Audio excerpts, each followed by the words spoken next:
మనం ఫ్లిప్కార్ట్ నుంచి అయితే ఇయర్ బడ్స్ అయితే బుక్ చేసాం అనమాట. ఈ ఇయర్ బడ్స్ అయితే రియల్మీ ఇయర్ బడ్స్,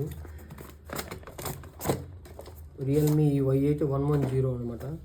ఇదిగోండి, ఇదైతే రియల్మీ బడ్స్ 110. యాక్చువల్లీ ఇక్కడ స్టిక్కర్ ఉంటుంది. ఈ స్టిక్కర్ ఒకటి ఇంపార్టెంట్, మనకి ఈ స్టిక్కర్ ఒకటి ఇంపార్టెంట్. ఈ స్టిక్కర్లే మనకనమాట. యాక్చువల్లీ ఇట్లా ఈ స్టిక్కర్లు అయితే మనకు కరెక్ట్గా రావాలా.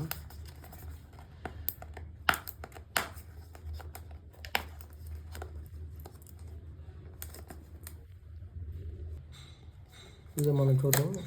ఈ స్టిక్కర్ అయితే మనకు ఇంపార్టెంట్ అనమాట. అట్లాంటి దీంట్లో ఏమేమి వచ్చినాయి యాక్సరీస్ ఏమేమి చూద్దాం ఒకసారి.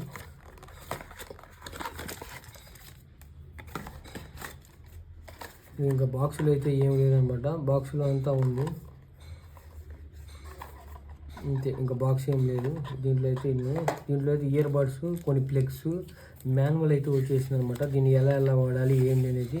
దీన్ని ఒకసారి మనం లాగిన్ అయితే చేసుకోవాలా. లాగిన్ చేసుకుంటే ఏదైనా ఇయర్ వారంటీస్ కానీ ఏమైనా ఉంటాయంటే ఇవ్వండి. దీంట్లో ఉంటుంది QR కోడ్తో యాప్. అట్లా దీన్ని ఎలా వాడాలి ఏ బడ్స్ పడితే ఎస్, స్మాల్, ఎల్ ఇచ్చారు. దాన్ని బట్టి మనం ఫోన్ కనెక్ట్ చేసుకోవాలి. ఎట్లా కనెక్ట్ చేసుకోవాలో కూడా మొత్తం ఉంది దీంట్లో. ఆఖరికి యాప్ కూడా ఉంది. యాప్ ఎక్కించుకొని కూడా చూసుకోవచ్చు. బ్యాటరీ ఎంత ఉంది, బ్యాటరీ పర్సంటేజ్ ఎంత ఉంది, ఎట్లా అనేది యాప్లో అయితే ఉంటాయి మనకి.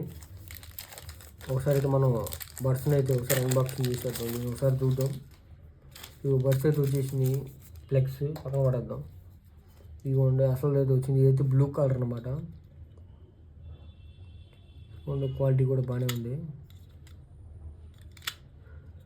ఇది కూడా ఒక చిన్న గ్లిప్ లైట్ అయితే ఇచ్చారనమాట. మనకి ఛార్జింగ్ ఎక్కేది చూసుకునేది. అట్లానే సీ టైప్ అనమాట. ఇది పోర్ట్ ఇచ్చేసారు. ఇదైతే బాగుంది. సౌండ్ కూడా అయితే బాగుందనమాట. బాగుంది క్వాలిటీ అయితే రియల్మీ బడ్స్. ఇదైతే నాన్ స్టాప్గా 30 hours అయితే వచ్చేస్తుంది. 30 hours అయితే మనకు ప్లేబ్యాక్ ఉందన్నమాట. అట్లానే IPX వాటర్ రెసిస్టెన్స్ కూడా ఉంది. నాయిస్ క్యాన్సిలేషన్ కూడా ఉంది. నాయిస్ క్యాన్సిలేషన్ అయితే ఉంది దీంట్లో. అట్లానే బ్యాటరీ వచ్చి 30 hours ప్లేబ్యాక్ వచ్చేసింది. బాగుంది. ఇదైతే మనకు వర్తబులే. 1000 రూపీస్లో ఈ బడ్స్ అయితే మనకు వర్తబులే. బాగుంది రియల్మీ. Thank you.